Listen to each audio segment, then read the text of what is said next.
Une réfugiée congolaise vient d'être nommée rectrice de l'université d'Édimbourg en Écosse. Elle s'appelle Deborah Kayembe.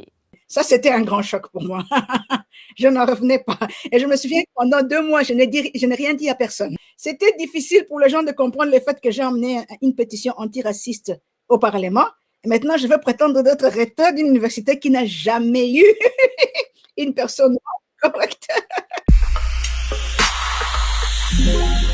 Cette avocate de 45 ans a été remarquée pour son combat contre le racisme auquel elle a été très souvent confrontée. Tout le temps que je vais passer à l'université d'Édimbourg, je vais travailler pour que je puisse laisser ce qu'on appelle les legacy, la legacy de la paix et de la justice. Il est temps d'investir sur le dialogue, la tolérance et essayer de comprendre la richesse que l'autre a, exploiter la richesse de l'autre et se donner soi-même dans l'intérêt de l'autre pour la construction d'un monde meilleur. C'est tout ce que moi je cherche, rien d'autre. La nomination de Deborah Kayembe est inédite. Une femme noire à la tête de cette université fondée au XVIe siècle, ça n'était jamais arrivé. Depuis 1858, 53 recteurs se sont succédés, tous blancs et seulement 2 femmes. Alors quand elle a appris la nouvelle, sur le coup, elle n'y a pas cru.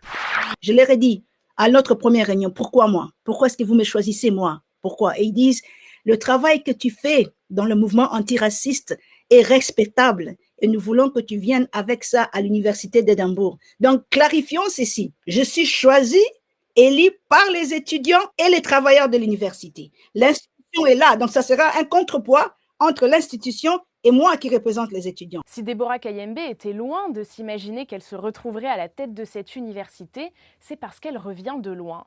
Son parcours est un parcours d'obstacles. Une milice armée l'a poursuivie au Congo, le barreau anglais a rejeté son dossier, elle a divorcé dans la douleur, élevé seule ses enfants et elle a été victime d'attaques racistes qui ont mis sa vie en danger.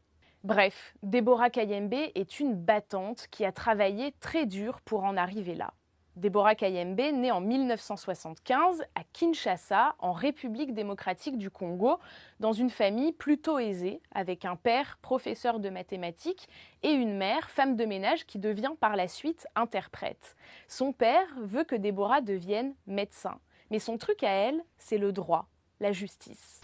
Non, mais ma vocation pour le droit et l'amour du droit, je crois que ça a commencé d'abord à l'âge de 19 ans, parce que je suis née dans une famille aisée, une famille où on était vraiment privilégiés, on était très proche du régime d'antan.